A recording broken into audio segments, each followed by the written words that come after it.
Bonjour, aujourd'hui je vais répondre à la question « Faire des rencontres au bureau, bonne ou mauvaise idée ?»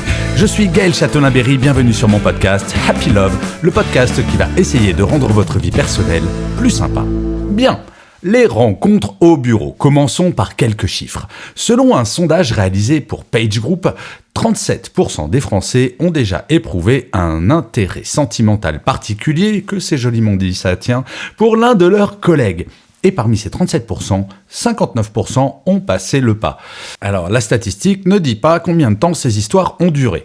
Selon un autre sondage, Ipsos celui-là, 14% des couples s'est formé au travail, ou plus exactement, 12% se sont rencontrés dans le cadre de leur vie professionnelle, et 2% dans un lieu lié au travail, dans un séminaire, un salon, un colloque. Alors, soyons honnêtes, parce que nous apprenons également que le travail peut aussi tuer un couple existant, puisque 11% des personnes en couple ont mis fin à leur relation après avoir rencontré quelqu'un d'autre au travail. Alors, personnellement, j'ai déjà donné, il y a quelques années, sur le côté rencontre au travail, avec une assez jolie histoire, je dois dire, et c'est vrai que si on ne veut pas aller sur les sites de rencontres, le travail, c'est tout de même le principal lieu de socialisation, et après tout, l'attirance, les sentiments, ça ne se commente pas.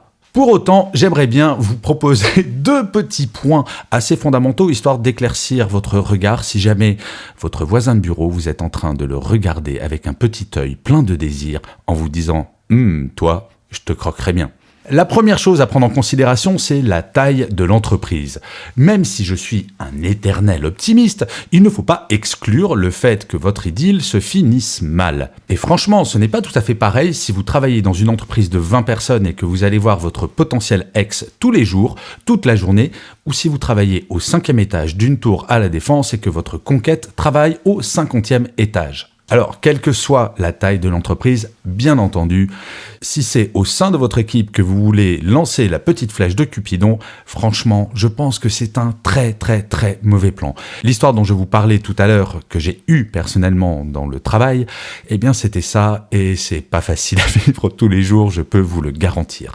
Donc la taille de l'entreprise a son importance. Et oui, cette fois on ne pourra pas dire le contraire, pour les histoires d'amour au bureau, la taille, ça compte. Désolé pour cette vanne toute pourrie, je vous assure, vraiment, désolé. Ensuite, le deuxième point à prendre en considération, c'est le lien hiérarchique.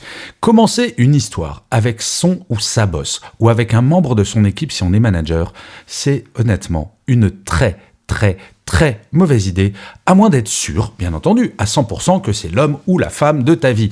Et on le sait bien, le 100% en amour, si ça existait, ça se saurait. Pourquoi suis-je aussi radical sur le fait de ne pas avoir d'histoire romantique quand il y a un lien hiérarchique ?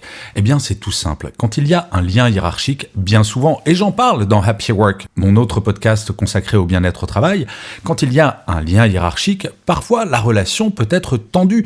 Oui, le manager a le droit de ne pas être content, ou le manager a le droit de ne pas être content, et avoir un lien romantique peut empêcher d'avoir la parole libérée. Très franchement, si j'ai passé la nuit à faire l'amour avec mon manager, et que le lendemain je dois lui dire que c'est un sombre abruti, de façon bien entendu polie, ça va être un tout petit peu plus compliqué. Oui, je crois que la relation manager-manager, il doit y avoir une forme de distance, de respect, bien entendu. Cela étant dit, cela me semble compliqué d'avoir une relation équilibrée manager-manager si on est en couple. Et d'ailleurs, j'avais consacré tout un épisode de Happy Work à est-ce qu'on peut être ou est-ce qu'on doit être pote avec les membres de son équipe quand on est manager, et la conclusion était un petit peu la même. Oui, on peut l'être, bien évidemment, mais ce n'est en aucun cas un impératif. Eh bien, c'est pareil, quand on est manager, pas touche-minouche à ton équipe. Parce que le faire, c'est prendre le risque de devenir un mauvais professionnel. C'est très compliqué quand on est manager de dire à quelqu'un avec qui on a une relation amoureuse qu'elle est virée. Oui, le cas est extrême, mais il faut toujours anticiper ce genre de choses quand on se lance dans une histoire qui peut être problématique. Alors, vous voyez, je suis plutôt assez radical sur le sujet. Non, les histoires d'amour au bureau, ce n'est vraiment pas une bonne idée. Franchement, si je devais résumer, le seul cas où c'est envisageable, c'est effectivement dans une grande entreprise, si vous n'êtes pas du tout dans le même service, que vous vous croisez au cours d'une soirée ou dans un séminaire, et que vous ne vous croisez quasiment jamais pendant la journée. Effectivement, lancez-vous, pourquoi pas ? Il ne faut pas non plus en faire une obsession et se dire « Oula, non, il travaille dans ma boîte, c'est pas possible ». Par contre, il faut quand même garder en tête que si ça se finit mal, il va falloir gérer. Donc toi, oui, toi, qui es en train de te dire « Tiens, lui ou elle, je le croquerai bien », réfléchis-y tout de même à 2 fois. Moi, personnellement, je suis plutôt contre, vous l'aurez compris, les histoires au bureau. En fait, c'est s'ajouter des problèmes potentiels et franchement, les relations amoureuses, c'est assez difficile comme ça, non ? En fait, choper au bureau, c'est un petit peu comme la première fois où tu as entendu la Macarena. On va pas se mentir, on a tous aimé la Macarena, on a tous et toutes dansé sur la Macarena.